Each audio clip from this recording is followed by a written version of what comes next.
네, 우리 해밍웨이 주목은 벗어나기라는 제목으로 말씀을 증거하겠습니다. 오늘 주일 저녁 예배에 나오신 여러분을 주의 이름으로 환영합니다. 네, 해밍웨이라는 미국 소설가가 있었습니다. 여러분 많이 들어보셨을 거예요. 노벨상을 받은 작가죠.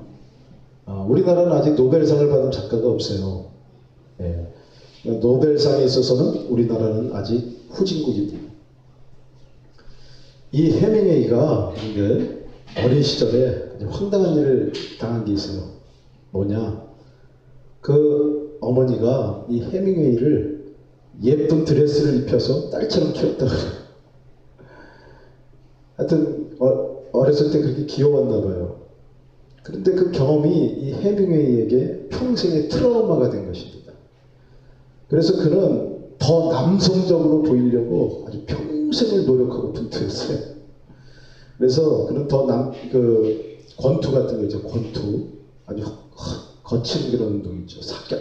이런 것 스포츠에 몰두를 했고 또 전쟁에 자원 참전하기도 했습니다. 그러니까 자신의 사나이됨을 보이려고. 예. 또 이제 그는 소설가를 했으니까 그의 문체를 보면요. 아주 짧게 끊었어요. 그러니까 마치 권투에서 그 잽을 던지듯이 그렇게 박진감 있게 딱딱 끊어서 그렇게 문장을 씁니다. 그리고 아주 건조하고 기계적이면서 남성적인 냄새가 물씬 나는 그 문체를 개발을 해가지고 이렇게 소설을 썼습니다. 그러니까 그의 인생 자체가 나는 남자다. 예, 바로 이것을 증명하기 위해 안간힘을 쓰는 그런 인생이었다는 것입니다. 그러나 그도 늙고 병이 들어버렸어요. 그러자 어렸을 때 악몽이 되살아나는 거예요. 그러니까 여자의 드레스를 입을 수밖에 없었던 어린 시절의 그 무기력한 모습으로 되돌아가는 것 같은 그런 느낌이 드는 거예요. 그래서 매일 술을 마시는 거예요. 그렇게 알코올 중독과 우울증에 시달리다가 결국에는 역총자살로 인생을 마감해버리고 말았습니다. 평생 완벽한 수컷의 삶을 추구하며 살았지만 결국에는 겁쟁이의 허망한 인생을 살았다는 것을 온몸으로 증명하고 떠난 것입니다. 여러분 요즘에 한번 주변에 있는 남자들 좀 보세요. 어떻습니까? 남자로서 가슴을 딱 펴고 기가 펄펄 살아가지고 사는 사람들은 별로 못 보는 것 같아요. 다들 패배자 같은 그런 얼굴을 하고 있습니다. 자신만만한 얼굴을 한 사람은 별로 보이지가 않아요. 뭔가 얼굴이 불쾌하고 아주 피곤한 듯이 그렇게 보입니다. 그도 그럴 것이 이 사회 자체가 승리자는 한 명만 만들어요. 승리자는 한 명. 나머지는 다 패배자로 만드는 그런 구조라는 거예요. 그런데 이런 패배자도요. 가정에서는 또 큰 소리를 치죠. 그러니까 기가 사는 남자의 모습을 연기하는 것입니다. 그러니까 집안의 가장으로서 자기가 기가 빠진 모습을 보이면 이 가족들이 또 사기를 잃어버리잖아요. 그죠? 그래서 그렇게 아주 속으로 썩어가고 무너지는 것이 이 시대의 남성이라는 거예요. 여러분 이렇게 이중적인 모습으로 살 수밖에 없고 속으로 무너져가는 남자를 위한 복음이 바로 오늘 본문에 나와 있습니다. 우리 10절 한번 읽어보실까요? 10절. 자, 15장 10절. 자, 시작. 아브라함이 그 모든 것을 가져다가 그 중간을 쪼개고 그 쪼갠 것을 마주 대하여 놓고 그 새는 쪼개지 아니하였으며. 아멘. 여기서 쪼갰다라는 표현이 나옵니다. 이게 영어로요. 커트라고 해요. 커트. 히브리어는 카트 이렇게 발음을 합니다. 근데 미용실에서 머리카락을 자르는 것을 커트라고 그러잖아요. 커트 친다. 커트. 바로 그 커트예요. 그러니까 자른다, 쪼갠다. 바로 그 뜻이에요.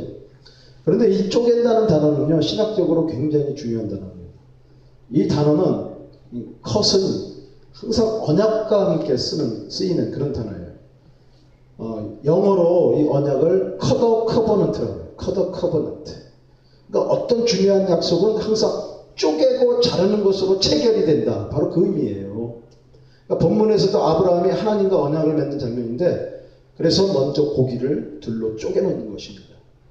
왜 이렇게 고개를 쪼개놓는가? 첫째로 만일 언약을 어기게 되면 이렇게 둘로 쪼개져 죽을 수도 있다는 것을 환기시키는 그런 장면이에요. 너 언약만 어겨봐. 그러면 너 이렇게 비참하게 죽어. 바로 그런 뜻이라는 거예요. 네? 언약은 절대로 파괴해서는 안 되는 거예요. 두 번째, 이 언약은 그 언약의 체결자들이 완전히 쪼개져야지만 적용이 된다는 의미입니다.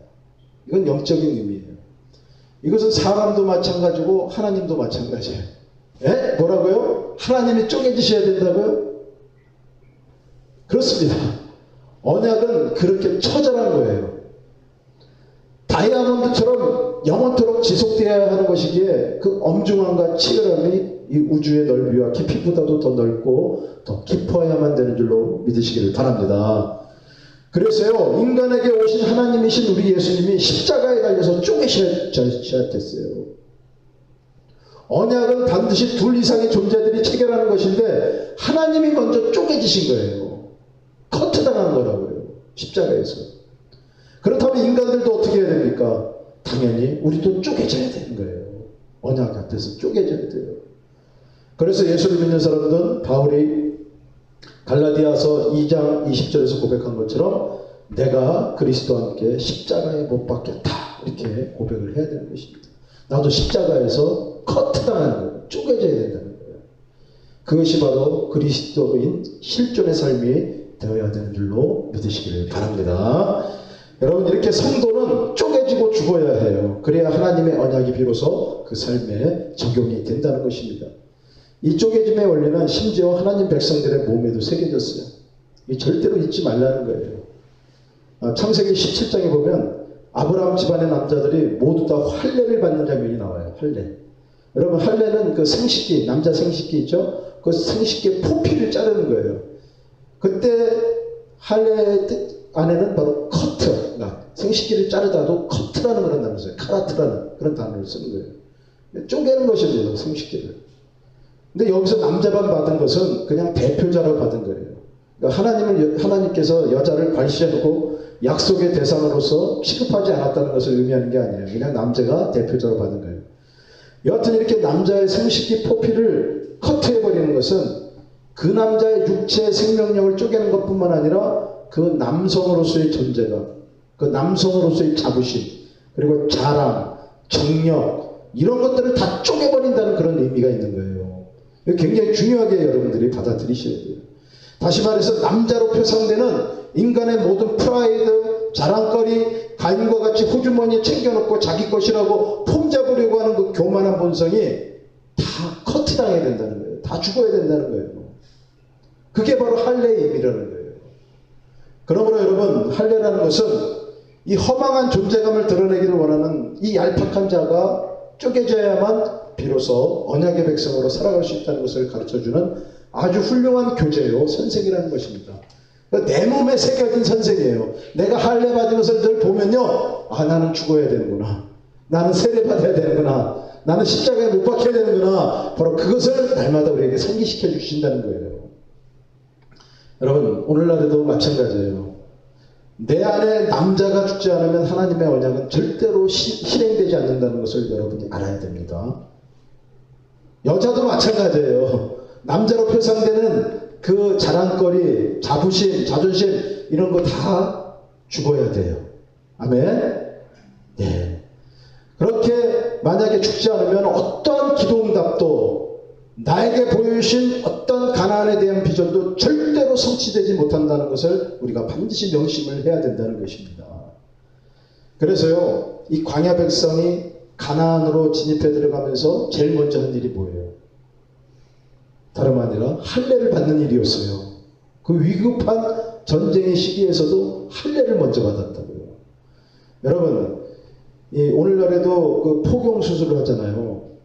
근데 이 포경 수술을 받으면요, 얼마나 괴롭고 아픈지 모릅니다. 막 항생제 먹고 진통제를 막 켜켜이 먹어야지만 겨우 통증을 참아낼 수 있는 거예요. 그런데 그 시대에는요, 무슨 항생제가 있고 무슨 진통제가 있었겠어요. 네? 정말 그 지독한 아픔을 참아내는 그 여호수아군들 상상해 보세요. 정말 견딜 수가 없는 그런 아픔으로 며칠 누워 있어야 되는 거예요.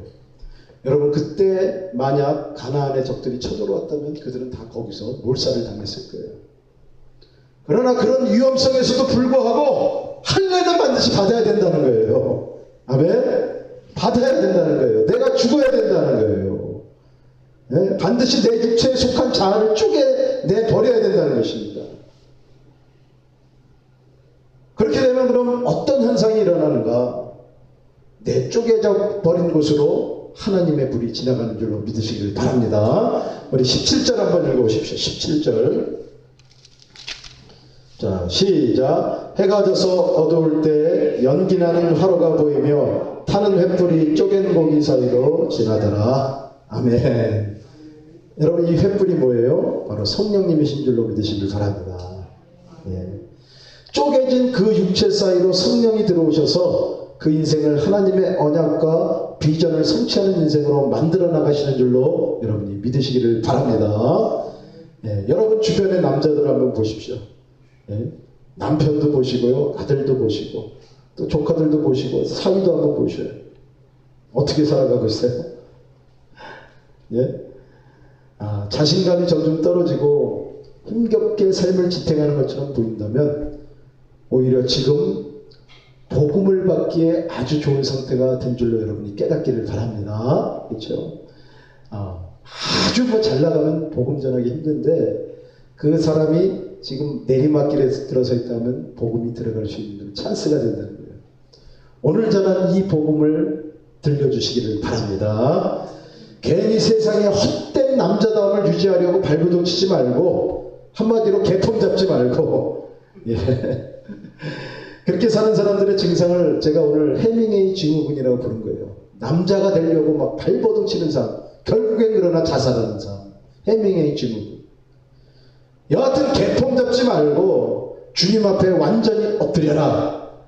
자기를 완전히 커트해버려라. 그래야 성령의 사람이 된다. 할렐루야. 그래야 성령이 쓰시는 사람이 된다. 할렐루야. 그렇죠? 여리고성을 무너뜨리기 위해서는요, 성령의 사람이 돼야 돼요. 그 사람들이 자기가 공성전을 벌여서 그 성을 무너뜨렸어요? 아니잖아요. 그냥 돌기만 해도 그 성이 무너지는 거예요. 할렐루야. 성령의 사람만이 일으킬 수 있는 기적이라는 거예요. 여러분, 이러한 사람이 되어서 가나안에 들어가야 돼요. 예? 그래야지만 그 땅을 차지할 수 있다는 것입니다. 여러분, 그래서 자기를 완전히 커트해버리고 정말 그로 말미암아 언약의 사람이 되고 비전의 사람이 되고 진짜 남자가 되는 줄로 믿으시기를 바랍니다. 예, 그래서 오늘 기도할 때 하나님, 제가 주님 안에서 완전히 저의 남성성을 완전히 죽여버리고 쪼개버리고 이제 진짜 남자, 하나님이 원하시는 진짜 남자로 서기를 원합니다. 또 우리 아들들이, 우리 남편이 그러한 남자가 되게 하시옵소서. 그렇게 기도하시기를 바랍니다. 그리고요, 여자인 여러분도 그 안에 있는 남자를 완전히 쪼개놓는 그런 시간이 되기를 바랍니다. 완전히 컷해버리셔야 돼요. 내 자랑거리, 내 종교적 자부심, 내 자존심, 내 판단, 내 생각 다 컷해버리고 성령의 기름으로 충만해지는 귀한 시간이 되시기를 주의 이름으로 축원합니다. 우리 기도하겠습니다.